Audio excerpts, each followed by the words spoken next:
I will deliver my speech in Hindi.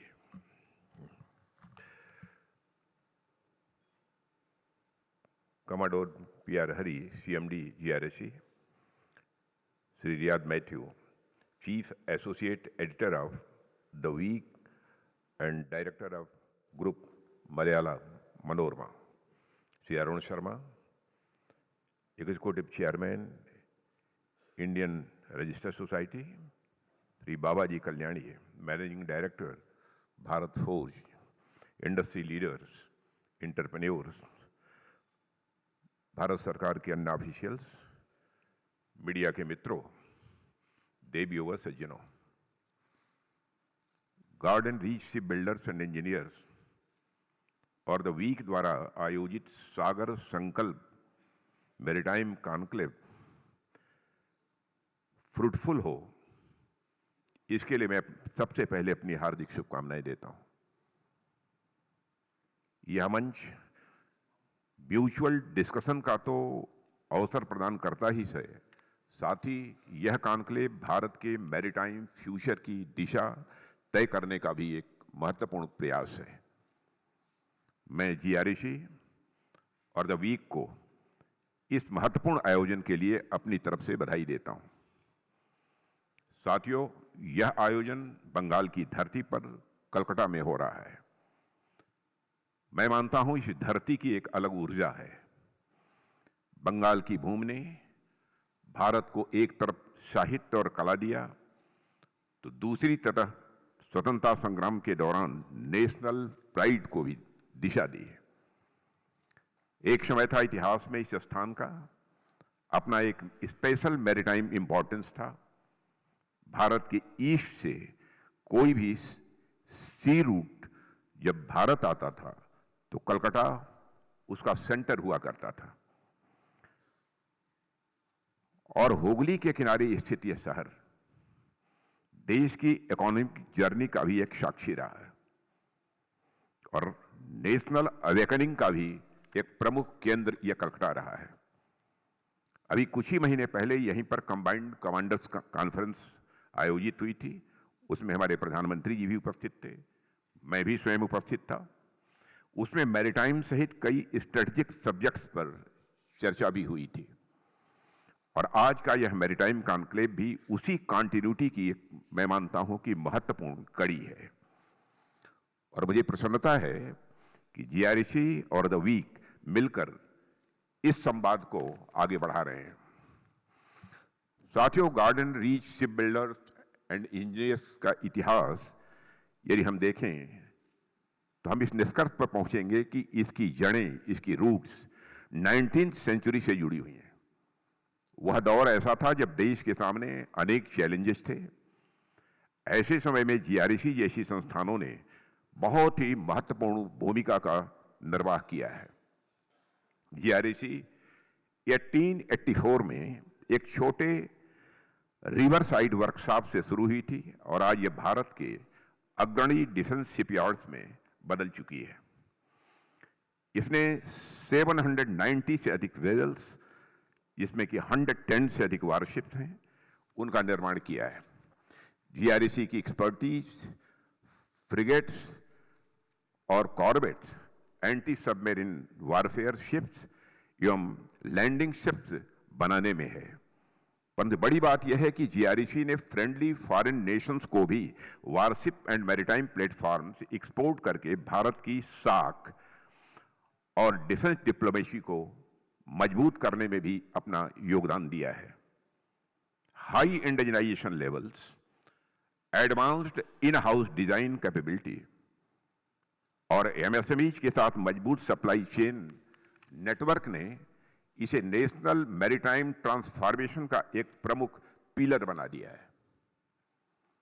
जहां तक the week की बात है, तो आप जैसे मीडिया ऑर्गेनाइजेशन ने जर्नलिज्म के क्षेत्र में एक नया प्रतिमान स्थापित किया है, एक सीरियस और बैलेंस्ड अप्रोच प्रस्तुत की है।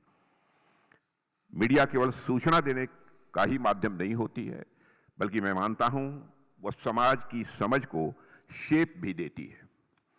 एक तरफ जीआरएसी है जो स्टील और मशीनरी से देश की ताकत को साकार रूप देता है, और दूसरी तरफ द वीक जैसा मीडिया है जो न्यूज, व्यूज और रिव्यूज से उसी ताकत को जन सामान्य तक पहुंचाने में मदद करता है।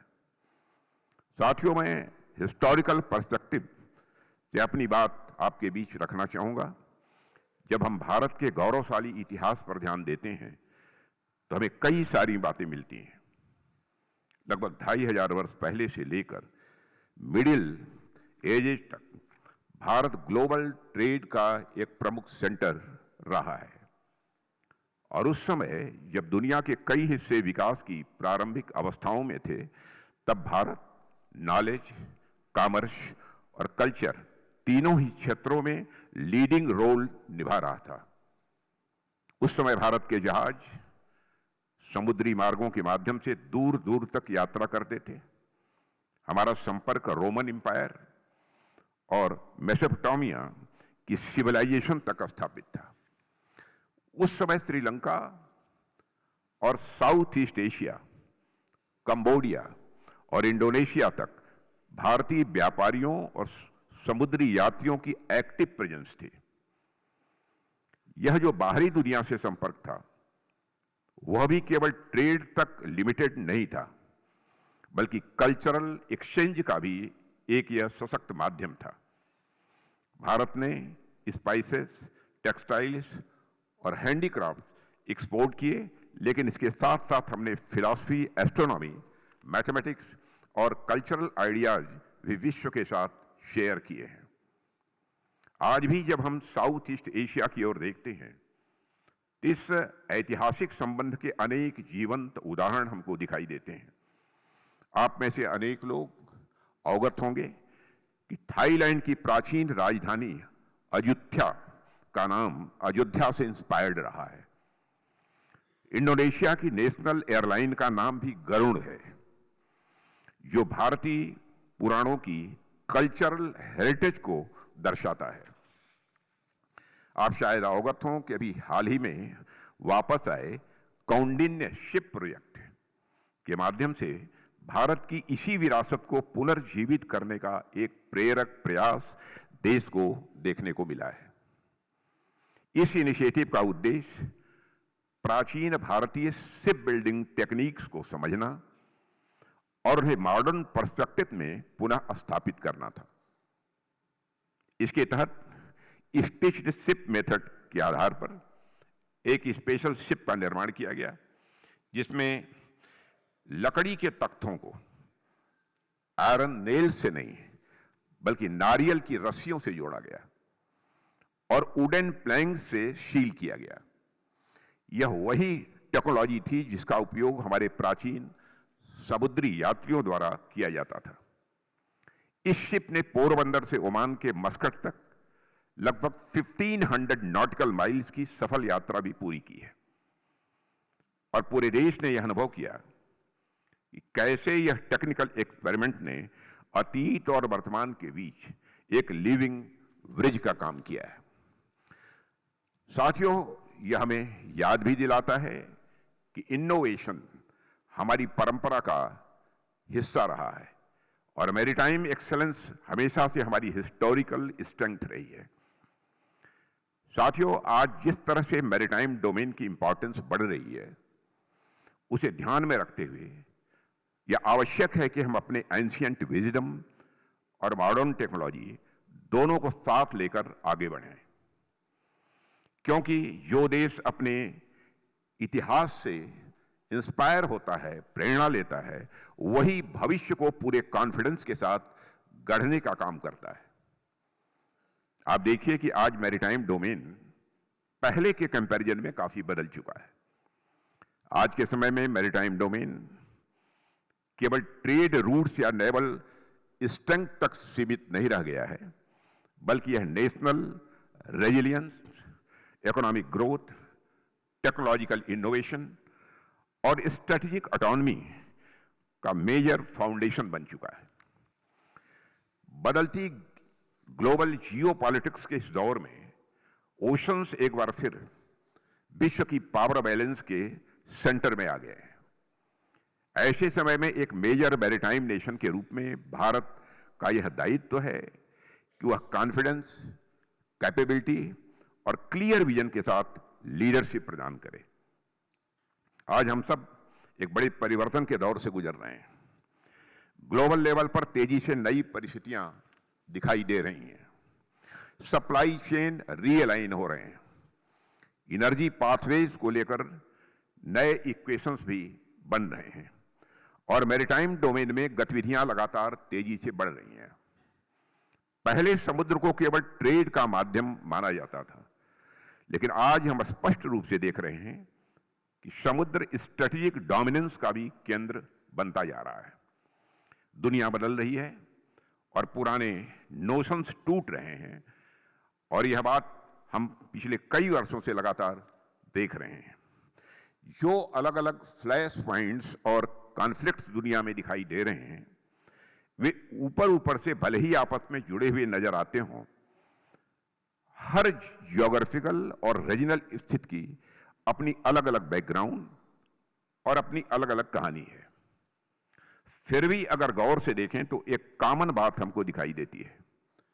आज ग्लोबल लेवल पर हमेशा कुछ नया हो रहा है, एक परिवर्तन चल रहा है। पुराने विचार, पुराने ग्लोबल ऑर्डर, पुरानी बिलीफ्स तेजी से बदल रही हैं और यही वह अनसर्टेनिटीज हैं जिन्हें हमें समझना होगा। और अभी चल रही मिडिल ईस्ट की स्थिति इसका मैं मानता हूं कि एक ज्वलंत उदाहरण है। आज जो वहां हो रहा है वह बहुत ही असामान्य है। आगे चलकर मिडिल ईस्ट में या हमारे पड़ोस में परिस्थितियां किस दिशा में जाएंगी, इस पर अभी कोई कॉन्क्रीट प्रेडिक्शन करना कठिन है। यदि हम स्ट्रेट ऑफ हार्मुज या पूरे पर्शियन गल्फ क्षेत्र को देखें तो यह विश्व की एनर्जी सिक्योरिटी का एक अत्यंत महत्वपूर्ण क्षेत्र है। जब इस क्षेत्र में डिस्टरबेंस या डिसरप्शन होता है तो उसका सीधा असर ऑयल और गैस की सप्लाई पर पड़ता है। यही नहीं, आज हम सप्लाई चेन डिसरप्शन केवल ऊर्जा क्षेत्र में ही नहीं बल्कि अन्य क्षेत्रों में भी देख रहे हैं। इन अनसर्टेनिटीज का सीधा प्रभाव इकोनॉमी और ग्लोबल ट्रेड पर पड़ता है। साथियों, वर्तमान में सिचुएशन काफी कॉम्प्लिकेटेड हो गई है। एवं ऐसा प्रतीत होता है कि आगे जाकर ये और डायनेमिक ही होती जाएगी। और आज जिस तरह अलग अलग देश लैंड पर, एयर में, सी में और अब तो स्पेस तक में एक दूसरे को टक्कर ले रहे हैं, वह वास्तव में यह हम सभी के लिए चिंता का विषय है। यह एक एबनॉर्मल सिचुएशन है, मैं ऐसा मानता हूं। What I consider as more worrying is the fact that this abnormalcy is becoming the new normal. इन सभी डायनेमिक फैक्टर्स के साथ आज की दुनिया में एक और महत्वपूर्ण तत्व जुड़ गया है और वह है टेक्नोलॉजिकल डायनेमिज्म। आज जीवन के लगभग हर क्षेत्र में टेक्नोलॉजी अभूतपूर्व परिवर्तन ला रही है। स्वाभाविक है, टेक्नोलॉजी से रिलेटेड सप्लाई चेन भी इंपॉर्टेंट हो गए हैं। हाई इन टेक्नोलॉजीज के साथ तो सप्लाई का मुद्दा और भी गहराई से जुड़ा हुआ है। उदाहरण के तौर पर एक मोबाइल फोन से लेकर हवाई जहाज तक या कोई और हाई टेक्नोलॉजी सिस्टम हो, इनकी सप्लाई चेन्स लगातार डाइवर्सिफाई और कॉम्प्लेक्स हो रही है। डिफेंस सेक्टर में तो यह टेक्नोलॉजिकल डायनेमिज्म और अधिक स्पष्ट रूप से सामने आता है। डिफेंस सेक्टर में आज हाई एंड और प्रिसीजन टेक्नोलॉजीज का इस्तेमाल हो रहा है, इसलिए हमारी सरकार का शुरू से ही यह मानना रहा है कि इन अनसर्टेनिटीज के दौर में सप्लाई चेन डिसरप्शन से बचने का एक मात्र उपाय है सेल्फ रिलायंस, यानी आत्मनिर्भरता। और हमारी आत्मनिर्भरता के विजन की एक प्रमुख धुरी, एक प्रमुख पिलर, वह है डिफेंस पब्लिक सेक्टर अंडरटेकिंग्स। ऐतिहासिक दृष्टि से मित्रों देखें तो भारत के डिफेंस सेक्टर में पब्लिक सेक्टर की प्रायोरिटी रही है। पहले ऑर्डिनेंस सेक्रेटरी बोर्ड ने डिफेंस प्रोडक्शन में एक बहुत ही प्रमुख भूमिका निभाई है। 4 शिपयार्ड्स सहित विभिन्न क्षेत्रों में डिफेंस पब्लिक सेक्टर अंडरटेकिंग्स ने नेशनल सिक्योरिटी में अपना एक मेजर कंट्रीब्यूशन दिया है। परंतु लगातार परिवर्तनों, जिनमें से कुछ की मैंने अभी चर्चा की है, उनके मद्देनजर और हमारे डिफेंस प्रोडक्शन को क्वालिटेटिव और क्वांटिटेटिव मजबूती प्रदान करने के उद्देश्य से कई स्ट्रक्चरल और पॉलिसी रिफॉर्म्स को भी लागू किया गया है, जिससे एफिशिएंसी, अकाउंटेबिलिटी और कॉम्पिटिटिवनेस बढ़ी है। अब transparency, financial discipline, performance, benchmarking और रिसर्च एंड डेवलपमेंट पर विशेष बल दिया जा रहा है और विशेष रूप से शिप बिल्डिंग सेक्टर में यह परिवर्तन साफ देखने को मिलता है। जीआरएसई तथा हमारे और जो प्रमुख डिफेंस शिपयार्ड्स हैं, इन सब पर भी स्पेशल फोकस दिया गया है ताकि हमारा इंडस्ट्रियल इकोसिस्टम मजबूत और फ्यूचरिस्टिक बन सके। इन शिपयार्ड्स को प्रोडक्शन यूनिट्स के साथ साथ टेक्नोलॉजी हब्स के रूप में डेवलप करने का भी लक्ष्य रखा गया है। Infrastructure modernisation, digital ship design tools, modular construction techniques और सप्लाई चेन इंटीग्रेशन के माध्यम से इन्हें ग्लोबल स्टैंडर्ड्स तक ले जाने का प्रयास भी किया जा रहा है और हम अपने उद्देश्य में कामयाबी भी हासिल कर रहे हैं, यानी सफल भी हो रहे हैं। और आज जीआरएसई बस शिप्स नहीं बना रहा है, आज जीआरएसई केवल शिप्स नहीं बना रहा है बल्कि green ship building, electric ferries, hybrid propulsion systems और एआई इनेबल्ड डिजाइन ऑप्टिमाइजेशन जैसे क्षेत्रों में भी लीड रोल निभा रहा है और भविष्य में यह ऑर्गेनाइजेशन और भी प्रोग्रेस करे, इसकी मैं कामना करता हूं। और साथियों, आज यहां प्राइवेट सेक्टर के भी प्लेयर्स मौजूद हैं।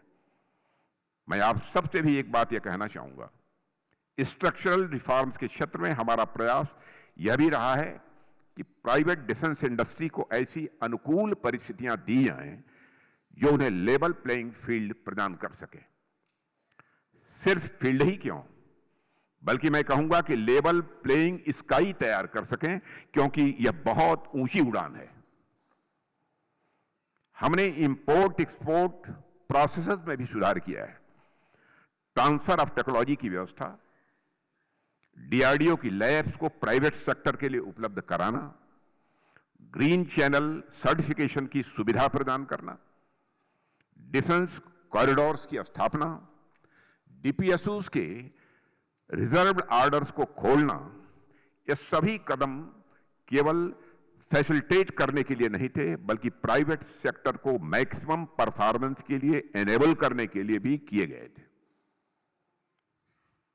हमारा उद्देश्य यही रहा है कि पब्लिक सेक्टर और private sector shoulder to shoulder आगे बढ़े और आज यह हो भी रहा है।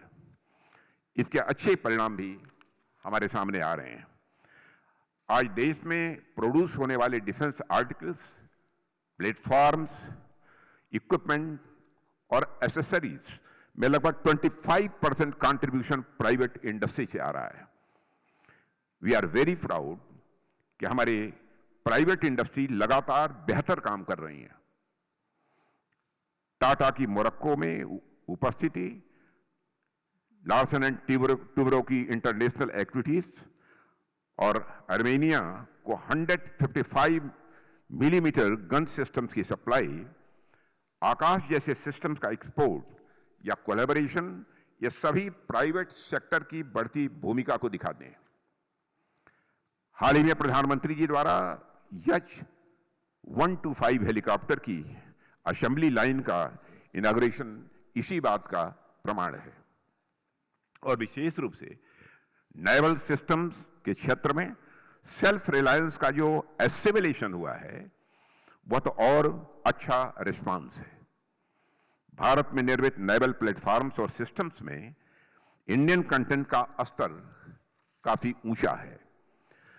साथियों, हाल ही में मैंने society for Indian defence manufacturers के एक कार्यक्रम में प्राइवेट सेक्टर की इन्हीं अचीवमेंट्स को देखते हुए उन्हें एक टारगेट दिया था। वह यह कि प्राइवेट सेक्टर को कुल डिफेंस प्रोडक्शन बाय वैल्यू की 50% की पार्टनरशिप इंश्योर करनी है।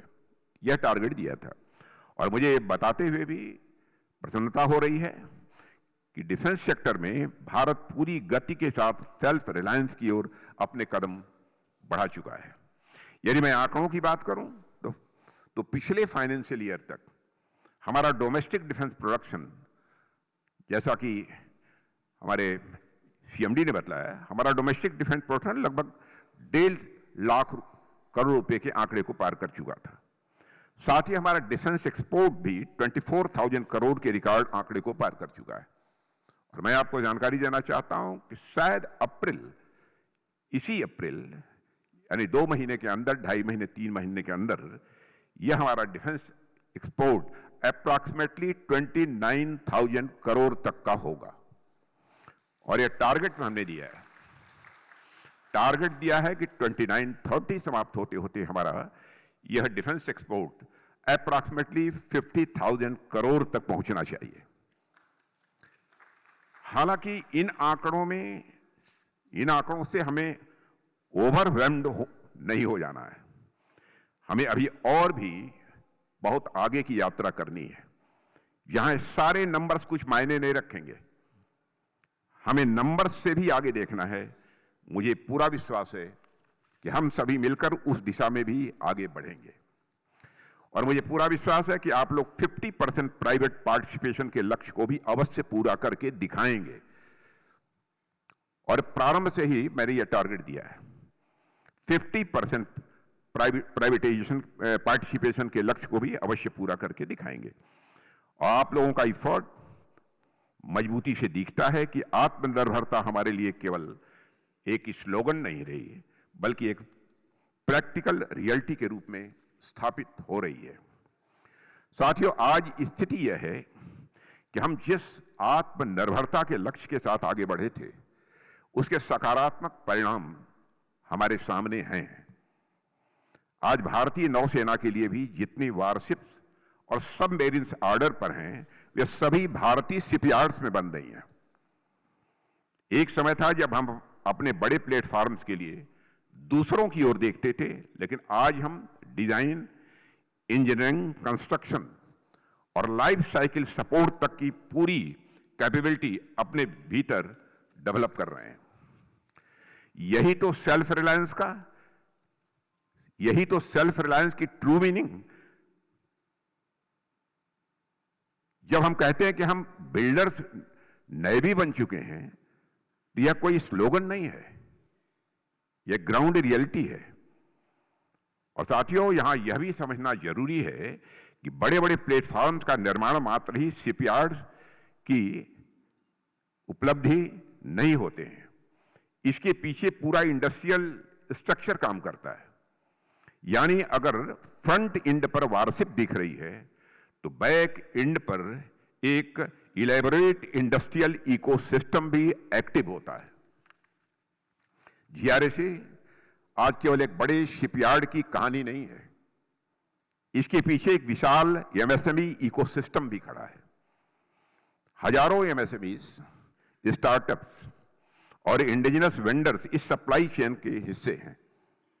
और मुझे बताया गया है कि डिफेंस शिपयार्ड्स को भी सपोर्ट करने के लिए हजारों एमएसएमई जुड़े हुए हैं। इसे आप सभी कांग्लोमरेट इफेक्ट के नाम से भी जानते हैं। कांग्लोमरेट इफेक्ट में एक सिनर्जी आती है, एफिशिएंसी भी बढ़ती है, रिस्क मिटिगेशन भी होता है, एवं इनोवेशन का इकोसिस्टम भी बनता है। इसी सोच के साथ भारत सरकार ने कई टारगेटेड इनिशिएटिव्स और इंस्टीट्यूशनल रिफॉर्म्स को भी आगे बढ़ाया है। लेकिन मैं इसे केवल पॉलिसी लैंग्वेज में ही नहीं रखना चाहता हूं।